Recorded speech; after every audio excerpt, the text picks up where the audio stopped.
ఓటేసి గెలిపించిన ప్రజలకి మనం సమస్యలన్నీ తీర్చాలి అనే ఒక సంకల్పం ఉండేది. సక్సెస్ అనేది ఒక రోజులోనో 2 రోజులు. నాన్నకి వచ్చిన సక్సెస్ కన్నా కూడా బాబాయ్కి ఇంకా మించి 19వ డివిజన్ మాకు చాలా స్పెషల్ డివిజన్. మదన్ గారు స్టూడెంట్ లీడర్గా ఉన్నప్పటి నుంచి కూడా,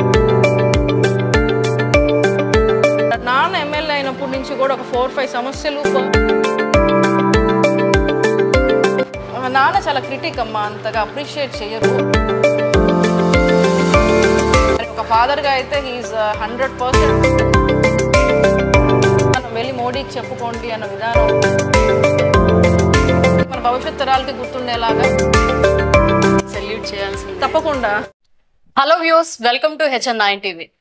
339 అభివృద్ధి పనులను ట్రయల్ రన్ చేయడానికి కోటంరెడ్డి సాయి వైష్ణవి గారు 19వ డివిజన్కి వచ్చేసారు. ఆమె మనతో ఉన్నారు, ఆమెతో మాట్లాడేద్దాం. హాయ్ అండి. హాయ్ అమ్మా. ఈరోజు నియోజకవర్గంలో అభివృద్ధి పనులు ఇది వరకు లేని విధంగా శరవేగంగా జరుగుతున్నాయని చెప్తున్నారు. సో మీకేమనిపిస్తుంది? చాలా సంతోషంగా ఉందమ్మా, ఎందుకంటే నాన్నగారు గత 2 టర్మ్స్ కూడా ఇక్కడ స్థానిక ఎమ్మెల్యే. అప్పటి నుంచి కూడా నాన్నకు పాపం ఈ సమస్యలన్నీ తీర్చాలి అనే ఒక సంకల్పం ఉండేది, కానీ పరిస్థితులు అనేవి అనుకూలించలేదు. ఈరోజు పైన టీడీపీ ప్రభుత్వము, చంద్రబాబు నాయుడు గారి గైడెన్స్ తో ఈరోజు మనం నిధులు తీసుకురాగలుగుతున్నాము, ఇంత అభివృద్ధి చేయగలుగుతున్నాము. మనకు ఓటేసి గెలిపించిన ప్రజలకి మనం జవాబుదారీతనంగా ఉండాలని నాన్న ఎప్పుడు కూడా చెప్తుంటారు. వాళ్ళ సమస్యల పరిష్కారానికి కృషి చేయాలని చెప్పి, అందుకు అనుగుణంగా మరి మాకు ఇంత 3 సార్లు ఇన్ని గొప్ప విజయాలు అందిన ప్రజలకి మేము ఈరోజు ఇంత చేయగలుగుతున్నాము అని చాలా సంతోషంగా, సంతృప్తిగా ఉంది. సో మీరు కూడా ఇక్కడ భాగస్వామ్యం అయ్యారు. తండ్రి గారి వారసత్వాన్ని పుణుకుపుచ్చుకునే అవకాశం ఏమైనా ఉందంటారా? లేదమ్మా, నేను భాగస్వామ్యం ఎందుకు అయ్యానంటే, మేము ఆ రోజు ఇక్కడ డోర్ టు డోర్ క్యాంపెయినింగ్ అనేది చేశాము. అప్పుడు చాలా మంది ప్రజలు ఈ సమస్యలన్నీ మా దృష్టికి తీసుకురావడం జరిగింది. ఈరోజు మరి నాకు కలిసినాక ఎప్పుడు నేను ప్రజలకు కానీ మా కార్యకర్తలకు కానీ నేను నేరుగా వచ్చి థ్యాంక్స్ చెప్పుకోలేదు. నాకు ఈరోజు నేను వచ్చి ఒకసారి వాళ్ళకి గ్రాటిట్యూడ్ చెప్పుకుందామని చెప్పి థ్యాంక్స్ చెప్పుకుందామని ఇక్కడికి రావడం జరిగింది. ఇంకా వారసత్వం గురించి మీరు అడుగుతున్నారు కాబట్టి, నాన్న ఎప్పుడు కూడా చెప్తుంటారమ్మా, నాన్నకి ఈ సక్సెస్ అనేది ఒక రోజులోనో 2 రోజుల్లోనో వచ్చింది కాదు. ఆయన కష్టపడి, ఆయన లైఫ్ అంతా కష్టపడితే నాన్న ఈరోజు ఈ స్థాయిలో ఉన్నారు. నేను మా నాన్నగారిని చిన్నప్పటి నుంచి చూస్తున్నాను. కేవలం నేను రాజకీయాల్లో హైసే చూడలేదమ్మా, నేను లోస్ని కూడా చూస్తున్నాను.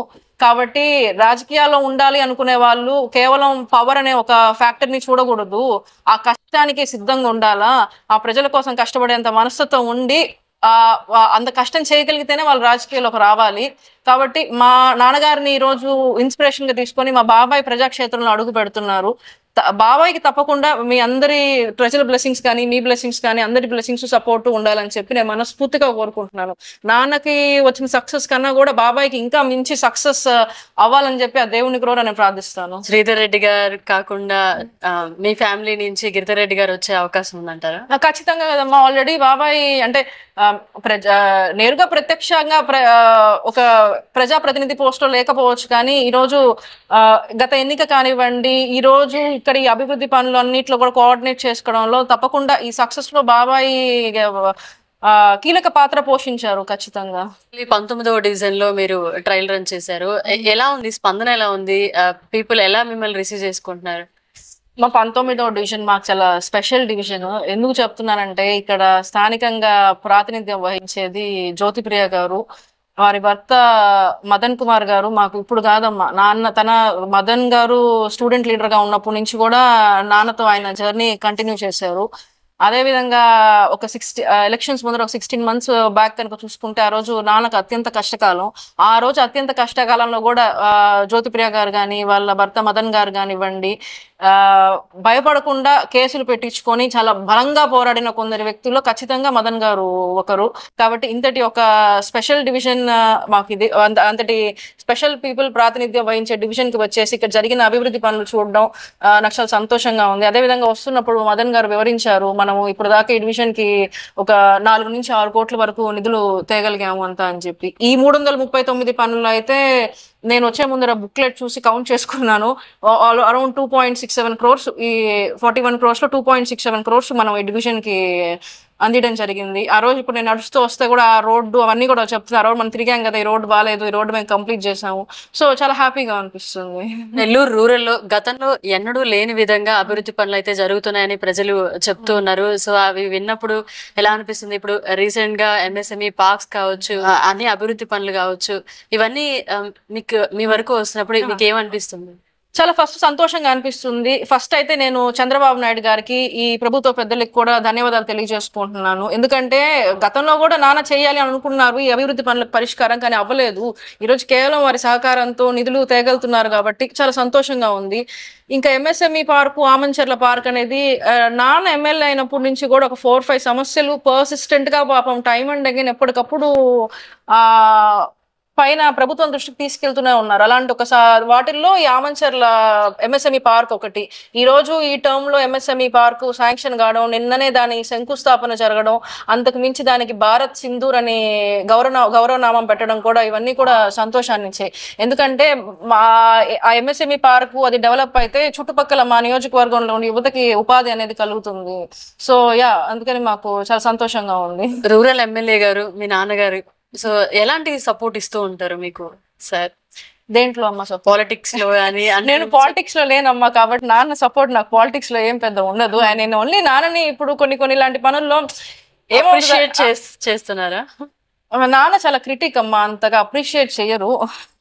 అంటే గమనిస్తుంటారు, కానీ ప్రతి ఒక్క విషయం కూడా చాలా గమనిస్తుంటారు. మనం అనుకోము ఇది గమనిస్తారా లేదా అని, కానీ ప్రతి ఒక్క విషయం కూడా చాలా పరిశీలిస్తుంటారు.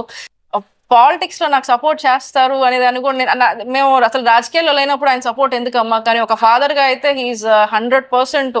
ఆయన ఆయన బిజీలో కొన్ని ఉంటాయి, నాన్న కాంప్రమైజ్ గారు. ఇప్పుడు నేను ఇక్కడ నుంచి ఏదన్నా ఇప్పుడు హైదరాబాద్ వెళ్తున్నాను కారులో అంటే, నేను వెళ్ళినంత సేపు ఆయన ఆలోచిస్తూనే ఉంటాడు, పాప వెళ్తుంది సేఫ్ గా రీచ్ అయిందా లేదా అని. ఎప్పుడు అంటే బయటికి చెప్పరు, కానీ మనసులో అది ఖచ్చితంగా ప్రేమ అనేది చాలా. పిల్లలంటే కూడా చాలా ఇష్టం అనుకుంటా, ఎప్పుడు ఉంటది కదమ్మా. రీసెంట్ గా పాప కూడా పహల్గామ్ దాడి గురించి గానీ సో వెంటనే లెటర్ రాయడం అనేది చాలా స్పాంటేనియస్ గా చాలా బాగా తనకి వాళ్ళ స్కూల్లో ఈ మ్యాప్ అని నేర్పించడం వల్ల కాశ్మీర్ ఎక్కడ ఉంటది అన్ని నేర్పిస్తున్నారు. సో కాశ్మీర్ లో ఇండియాలో స్నో ఎక్కడ ఉంటది అంటే కాశ్మీర్ లో స్నో ఉంటది అని ఒక ఐడియా ఉంది తనకి. ఎప్పటి నుంచో కూడా ఆ ప్లేస్ కి వెళ్ళాలి అని ఇష్టంగా ఉండే అని అడుగుతుండేది అనమాట వాళ్ళ అమ్మని. సో ఇలాంటి ఒక న్యూస్ వచ్చినప్పుడు చూసి, పాపకు ఇప్పుడు 7-8 years అంత ఏజ్ పిల్లలు అడుగుతారు కదా అదేంటి ఏం జరిగింది అక్కడ అంత అని. సో చెప్పినప్పుడు తను అలా తీసి లెటర్ రాసింది. పాప అక్క కూతురు అనమాట. మా ఇంట్లో ఒక 25-26 years తర్వాత మాది చాలా క్లోజ్ నిట్ ఫ్యామిలీ. మా మమ్మీ, మా డాడీ, నేను, మా అక్క, మా 4 అంటే న్యూక్లియర్ ఫ్యామిలీ టైప్ లో. 26 years తర్వాత మా పాప మాకు పుట్టింది. మా పాప మా ఇంట్లో పుట్టడమే మాకు ఒక వెరీ పాజిటివ్ అనమాట. మేము చాలా ఆనందించిన విషయం. దానికి తగ్గట్టు మా పాప పర్సనాలిటీ కూడా చాలా వైబ్రెంట్ అనమాట. బాగా చాలా చక్కగా మాట్లాడుతుంది. అస్సలు తన మాట్లాడే మాట చాలా ముచ్చటగా ఉంటాయి అనమాట. తనకి లెటర్ రైటింగ్ అనేది చిన్నప్పటి నుంచి ప్రాక్టీస్ ఉంది, స్కూల్లో ఎంకరేజ్ చేయడం వల్ల. కాబట్టి ఆ రోజు ఆ లెటర్ రాయడం, ఆ లెటర్ మేము చూడగలుగుతాం. నేను చూసి కూడా చాలా ప్లెజెంట్లీ సర్ప్రైజ్ అయ్యాను అనమాట. అంటే భావ వ్యక్తీకరణ అనేది చాలా బాగా చేసింది. So I felt very happy అనమాట, తను ఇలా రాయగలిగింది. అంత అదే చిన్నపిల్లలు చాలా ఇన్నోసెంట్ గా ఉంటారు, వాళ్ళ మాటలు చాలా ప్యూర్ గా ఉంటాయి అనమాట. మా అందరికి కూడా పాప చాలా సంతోషాన్ని ఇస్తుంది తన మాట్లాడుతుంటే గానీ, తను మాతో టైం గడిపిన కానీ, జస్ట్ హర్ ప్రెసెన్స్ మమ్మల్ని అందరినీ కూడా మా మొహం మీద చిరునవ్వు ఇస్తుంది అనమాట. తను అక్కడ ఉంది అంటే మేమందరం హ్యాపీగా చూస్తూ ఉంటాం పాపని. మా పాప ఇంత బాగా లెటర్ రాసిందా అని చెప్పి చాలా సంతోషంగా ఫీల్ అయ్యాను. సో ఈ పహల్గామ్ దాడి విషయంకి వస్తే మహిళలు కూడా ముందంజలో ఉండడం చాలా అప్రిషియేట్ చేయదగిన విషయం. సో మీకు ఎలా అనిపించింది?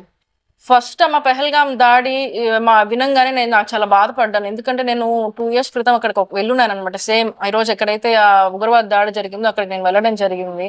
సో చూసి నేను ఫస్ట్ బాధపడ్డాను. ఎందుకంటే విహారయాత్రకు వెళ్ళిన వాళ్ళు అనుకో ఉండరు పాపం ఇలాంటి పరిస్థితి ఎదుర్కో ఉంటది అని చెప్పి. పైగా వాళ్ళు దాడి చేసేసి అక్కడ మహిళలతో అన్న విధానం, వెళ్ళి మోడీకి చెప్పుకోండి అన్న విధానం చాలా బాధేసింది. మన కళ్ళ ముందర మనకు కావాల్సిన వాళ్ళు కోల్పోతే ఆ బాధ అనేది చెప్పుకోలేంది. మరి మహిళలు ఈ రోజు వచ్చి మోడీ గారికి చెప్పారు. మోడీ గారు శత్రుదేశమైన పాకిస్తాన్ కి తగిన సమాధానం చెప్పారు ఆపరేషన్ సింధూర్ ద్వారా. ఖచ్చితంగా ప్రధానమంత్రి మోడీ గారు తీసుకున్న నిర్ణయానికి 100% ప్రతి ఒక్క భారత పౌరులు కూడా సమర్థించాలి, సెల్యూట్ చేయాల్సింది తప్పకుండా. వారికే కాదమ్మా, బార్డర్లో ఈరోజు వాళ్ళ కుటుంబాలని వదిలేసేసి, వాళ్ళ కంఫర్ట్స్ని వదిలేసి, వాళ్ళ బిడ్డల కోసం వాళ్ళ బిడ్డల్ని కూడా వదిలేసేసి కేవలం మన దేశాన్ని సంరక్షిస్తూ మన సేఫ్టీ, మనం నైట్ పడుకుంటున్నాం అంటే వాళ్ళు అక్కడ పోరాడబట్టే మనం ఇంకా హ్యాపీగా పడుకోగలుగుతున్నాం. మనం ఇంత బాగా ఇక్కడ మాట్లాడుకుంటున్నాం అంటే అక్కడ వాళ్ళు ఫైట్ చేయబట్టే. ఎప్పుడు కూడా మన దేశాన్ని సంరక్షిస్తున్న ప్రతి సైనికుడు కూడా మనం సెల్యూట్ చేయాల్సిందే.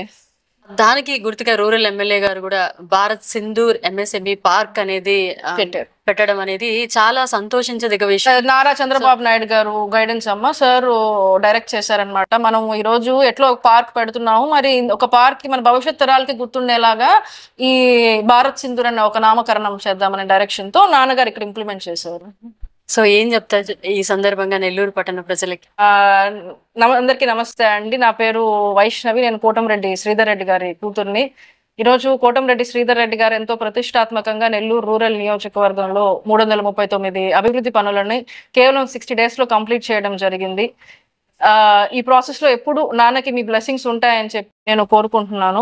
అదే విధంగా ఈరోజు మీ కొత్తగా మీ సమస్యలు తెలుసుకునేదానికి, ఇంకేదైనా సమస్యలు ఉంటే పరిష్కారం చేసేదానికి మీకు చేరువయ్యేందుకు మా బాబాయ్ కోటంరెడ్డి గిరిధర్ రెడ్డి గారు మీ ఇంటి వద్దకే వస్తున్నారు. నాన్నని బ్లెస్ చేసి సపోర్ట్ చేసినట్టునే బాబాయ్ని కూడా సపోర్ట్ చేసి బ్లెస్ చేస్తారని చెప్పి నేను కోరుకుంటున్నాను. Thank you so much. మీరు అనుకున్నవన్నీ సక్సెస్ అవ్వాలని మనస్ఫూర్తిగా కోరుకుంటున్నాను. Thank you so much. మరిన్ని అప్డేట్స్ కోసం మన HN9 TV ఛానల్ ని సబ్స్క్రైబ్ చేసుకోండి.